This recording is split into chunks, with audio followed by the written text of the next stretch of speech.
बोल जयकारा बोल मेरे श्री गुरु महाराज की जय। श्री अमर ज्योति दर्शन ग्रंथ उच्च सिद्धांत। श्री सद्गुरुदेव जी महाराज श्री तृतीय पातशाही जी के समय में उनसे पहले कुछ गुरुमुख भक्त सर्वस्व समर्पण कर शरणागत रूप में सेवा कर रहे थे। उन्हें साधु वेश प्रदान करने की आप श्री पंचम पातशाही जी की दिव्य मौज उठी। उनमें से कुछ भक्त अंदर सेवा में लगे हुए थे। भक्त गोविंद जी, महात्मा आत्म अखंडानंद जी, भक्त बलराम जी, महात्मा योग सत्यानंद जी, भक्त मोटूमल जी, महात्मा आत्म दयानंद जी, भक्त जगन्नाथ जी, महात्मा योग प्रेमानंद जी, भक्त धर्मदास जी, महात्मा अनमोल विवेकानंद जी तथा अन्य कुछ अधिकारी गुरुमुखों को तथा समय साधु वेश प्रदान करते गए। जिस दिन आप गुरुमुखों को साधु वेश प्रदान करते, उस दिन अंतर मन से प्रफुल्लित होकर वचन फरमाते कि हमने आज श्री परमहंस दयाल जी की अथाह मौजों की लहरों में एक डुबकी लगाई है। उन महात्मा जनों को अपूर्व आनंद की अनुभूति होती और वे अहोभाग्य मनाते हुए आभार प्रकट करते। श्री गुरु महिमा के भजन गाकर श्री आनंदपुर में हर्षोल्लास का एक पर्व बन जाता। साधु वेश प्रदान करते हुए आप हर बार विशेष प्रवचन फरमाते। आपने श्री वचन फरमाए, गुरुमुखों, श्री आनंदपुर दरबार भक्ति परमार्थ और साधना का दरबार है। यहाँ पर रहने वाले सब प्रेमी जिज्ञासु साधु हैं जो कि 24 घंटे साधना में लगे हुए हैं। साधना भी वही कर सकते हैं जो अपने इष्ट देव श्री सद्गुरुदेव जी के बतलाए हुए आदेश अनुसार जीवन व्यतीत करें। हर एक इंसान साधना करे तो साधु बन जाए, ऐसा नहीं है। अपने ख्यालों से न कोई साधु बन सकता है और न ही साधना कर सकता है। खाली वेशभूषा पहन लेने से या साधु का लिबास पहन लेने से तो साधु नहीं बना जा सकता।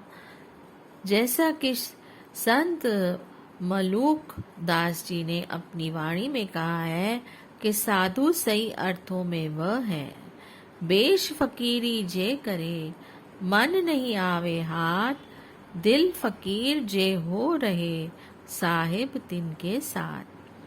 अगर साधु का वेश पहन लिया और मन को काबू नहीं किया तो वह साधु नहीं। साधु सही मायनों में वही है जिसने साधना करके मन को जीत लिया है, जिसके अंदर सद्गुण बढ़ गए हैं। महापुरुषों के ने फकीर का मतलब 4 अक्षरों में बयान किया है। फकीर के 4 शब्द अलग अलग हैं। वे इस प्रकार है। फे अर्थात फाका। फाका किसे कहते हैं? इसका मतलब यह नहीं कि आदमी बिल्कुल भूखा रहे। इस प्रतीक्षा में लक्ष्य भी पूरा न हो और जान भी गंवा दे। इतना भोजन करे जिससे शरीर का काम चल सके और आत्म उन्नति का काम भी हो सके। जरूरत से अधिक न खाए, क्योंकि शरीर ही एकमात्र कल्याण का साधन है। इसकी हिफाजत करना भी इंसान का फर्ज है। किनायत अर्थात सब्र संतोष। जैसे वस्तु मिल जाए उस पर संतुष्ट रहे, इधर उधर देखकर ईर्ष्या और तृष्णा न बढ़ाए। यादें इलाही अर्थात मालिक की याद। जो सतगुरु की तरफ से शब्द मिला हुआ है उसका नित्य प्रति अभ्यास करना यानी नित्य नियम से भजन सुमरन करना। रियाजत अर्थात उपासना करना जो इस दरबार के नियम बनाए गए हैं, श्री आरती पूजा, सेवा, सत्संग, भजन अभ्यास और दर्शन ध्यान, इनको नित्य प्रति श्रद्धा सहित करना। जो इन विचारों को दिल में धारण करेगा वह सही मायनों में साधु है। यह अपने लक्ष्य को पूरा कर सकेगा और जीवन की सफलता पा लेगा। प्रत्येक गुरुमुख को यह समझना चाहिए कि मेरा साधु बनने का क्या प्रयोजन है। साधु वेश ले लिया तो उसमें विशेषता हो जाती है। साधु का लिबास कोई मामूली लिबास नहीं, इसे भगवा भी कहते हैं, अर्थात यह भगवान का वेश है। इसलिए भगवे कपड़े की कदर करनी चाहिए। निर्बैरी निकामता स्वामी सेती ने विश्वास से न्यारा रहे साधन का मत दे। साधु का लक्ष्य क्या है?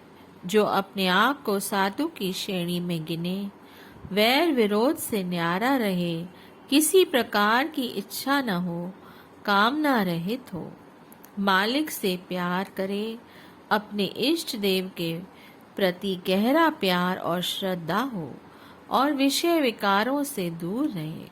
ये सब लक्षण होना अति अनिवार्य है। जो विषयों से दिल लगाएगा उसका मालिक से प्यार नहीं होगा। कोई कहे कि मेरा विषयों से भी प्यार है और मालिक से भी, यह उसका ख्याली पुलाव और धोखा है। महापुरुष जीव को चेतावनी देते हैं कि आज्ञा के दायरे में रहो।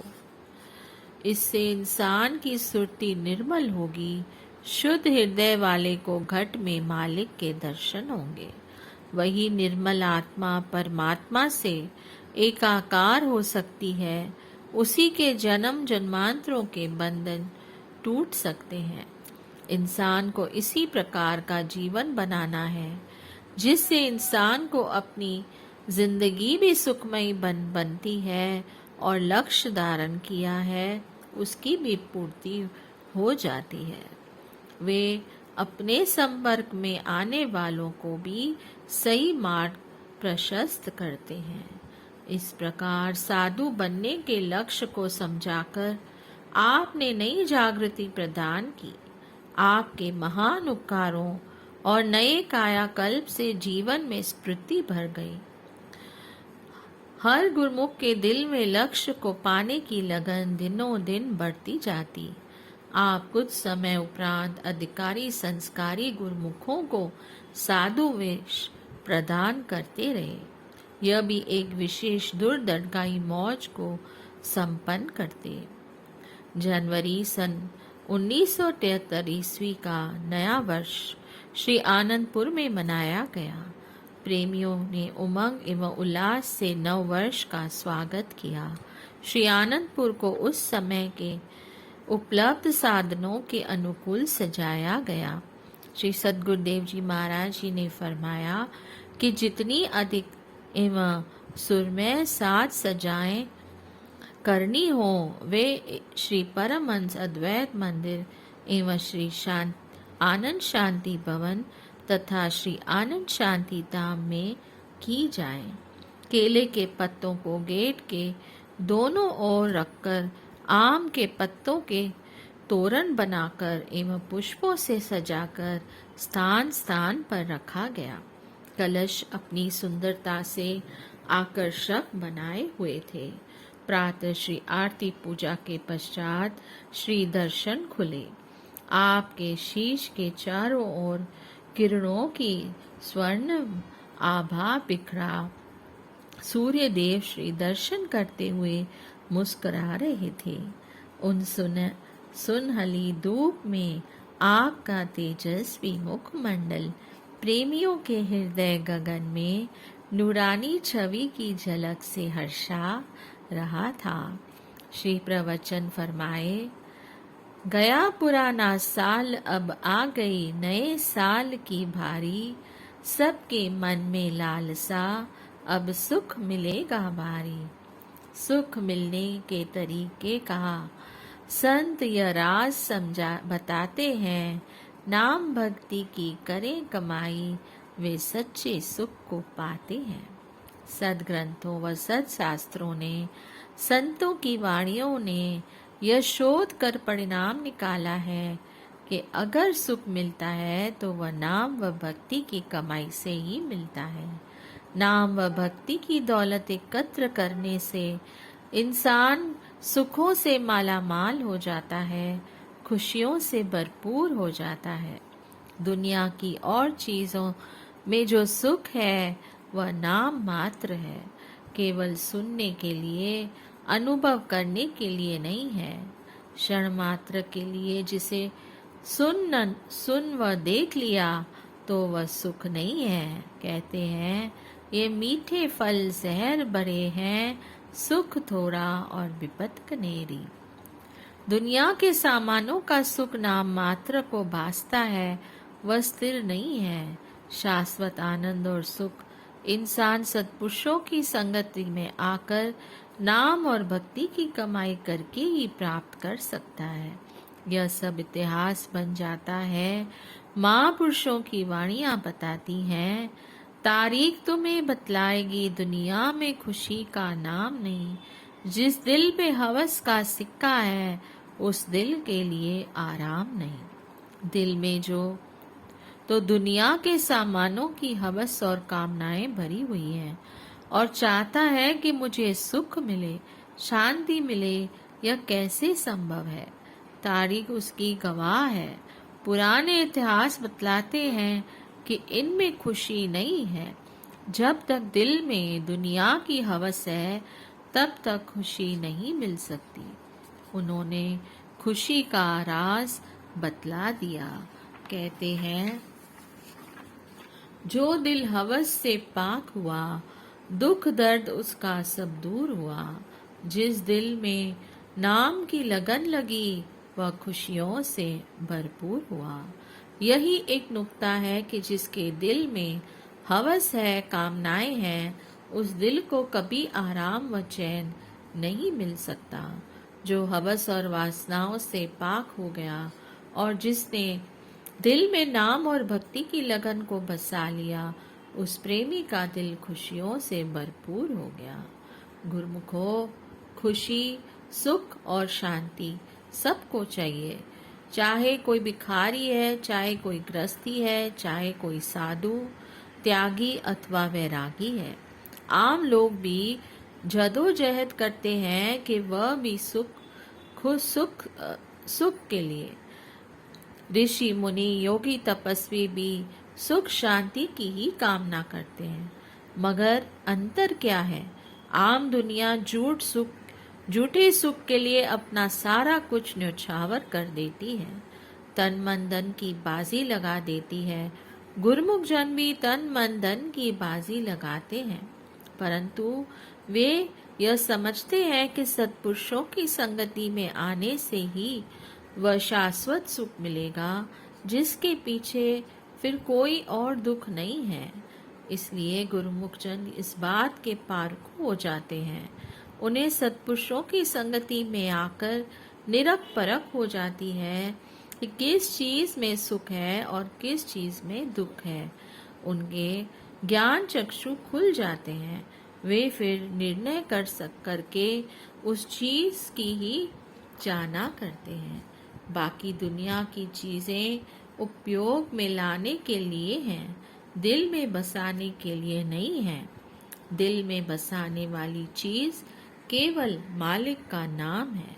मालिक की भक्ति ही सत्य वस्तु है।